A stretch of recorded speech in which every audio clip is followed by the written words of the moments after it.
Chers auditeurs de RBFM, bonjour.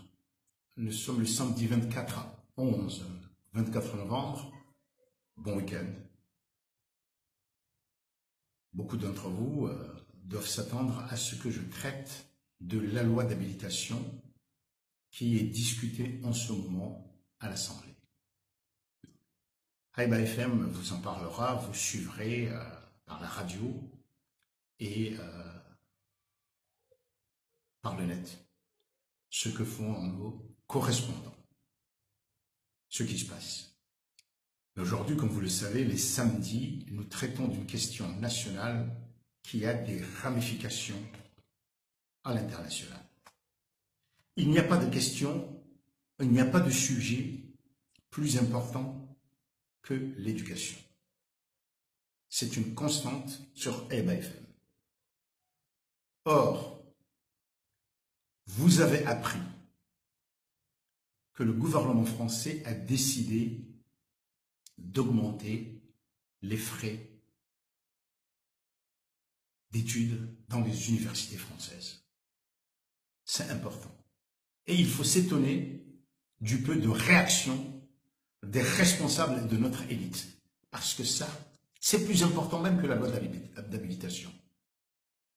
Dans un pays instable comme le nôtre, demain, un président peut venir échanger tout ce qui aura été accepté ou rejeté aujourd'hui. Mais l'avenir de nos enfants, ça n'est pas aussi simple. Surtout quand il ne dépend pas de nous.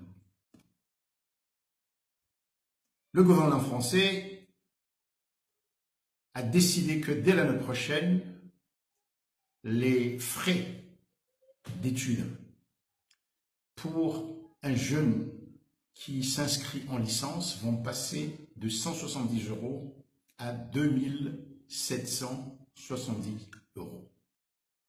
Izo milioni na zihumemumfukare. Et on me paie ça. Et on me paie ça. C'est énormément d'argent. On ne peut pas simplement s'en remettre aux gens qui sont là-bas, aux tontons et aux tantes qui sont là-bas, parce qu'ils ont aussi le devoir, leur vie est difficile, et ils ont le devoir de regarder, de s'occuper, de soutenir les enfants qu'ils ont là-bas aussi. Et de toute façon, c'est très cher. Alors, pour moi, c'est un sujet d'interrogation, d'inquiétude, que depuis cette déclaration du gouvernement français, il n'y a pas de débat sur que faisons-nous par rapport à ça. Mais tout le monde s'engouffre dans la politique politicienne, alors que ça, c'est très important. C'est très important parce que nos enfants sont très attirés par la France. Les 350 qui ont des visas par an, c'est quand même important. Ils y vont parce qu'ils ont de la famille là-bas, parce que la France est le grand pays du monde francophone. C'est celui que nous connaissons, nous croyons connaître le plus.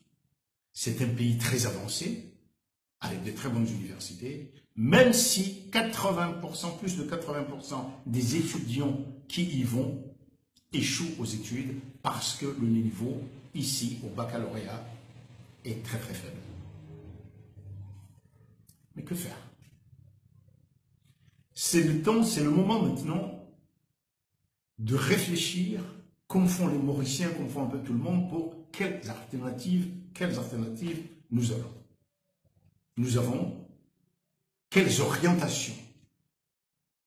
Parce que le gouvernement, pas que celui-ci, l'État de manière générale, et nous citoyens, nous ne réfléchissons aucunement en matière d'orientation, de conseil pour les études supérieures. Mais voilà, pour faire court, à moins d'une heure d'avion, pardon, je n'exagère pas. Si, ce serait moins d'une heure d'avion si c'était au nord du Mozambique. Mais en tout cas, en face de nous, il y a de très bonnes universités. Il y a les universités sud-africaines qui sont au même niveau, de moins les grandes, que les grandes universités européennes, Witwatersrand, Université de Cape Town, de Johannesburg, etc. Dans le classement des universités africaines, je le dis souvent, la première université africaine francophone, Cheikh Anta Diop, était jusqu'ici classée 24e. Et l'université de Dar es Salaam, l'université de Kenya, Kenyatta University, Nairobi University, tout ça, sont classés bien avant. C'est le moment pour nos autorités, pour l'État comorien, de prendre un bâton de pèlerin et aller signer des accords qui permettent à nos étudiants d'accéder aux universités d'État et d'avoir des visas d'étudiants pour avoir des situations aussi stables. Le cas actuel, c'est que les jeunes qui veulent aller là-bas, ils ont des tas de problèmes en matière de visa. Ils n'ont pas accès aux universités d'État. Or, cela est possible, d'autant que nous sommes devenus membres de la SADC. J'ai approché plusieurs fois le ministre des Affaires étrangères, qui connaît bien cette situation. Il m'a rassuré, il m'a dit plusieurs fois que c'était une priorité pour lui.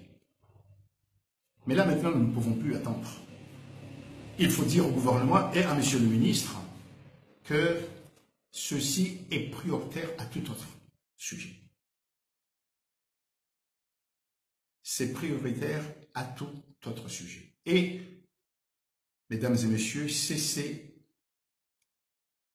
les a priori politiciens, unissons-nous pour faire du lobbying, pour sensibiliser le gouvernement, mais nous tous, pour que le président de la République, les ministres prennent le bâton de pèlerin et partent de Nairobi, en passant par Dar es Salaam, en passant par Maputo, jusqu'à Pretoria et à Kigali au Rwanda, ne serait-ce que ça,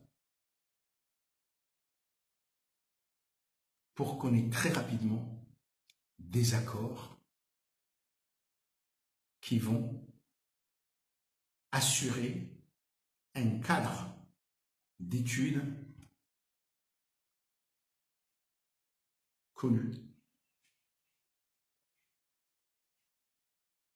une vie d'étudiants stable et un accès à des universités réputées en Afrique. Le coût de voyage au Sénégal, par exemple au Maroc, est peut-être 2 fois celui de Dar es Salaam. 1 fois et demie peut-être, ou peut-être aussi 2 fois celui de Nairobi, etc. C'est important. C'est important. Et si jamais, dans les mois qui viennent, on a une campagne électorale, demandez à tout candidat qui vient vous voir.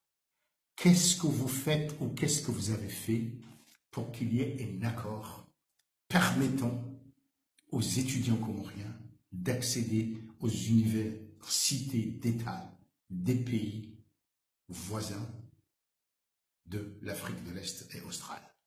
S'il commence à dire je, dites-lui, je ne vous écoute plus. Même s'il est de la maison voisine, du quartier de votre village. À lundi.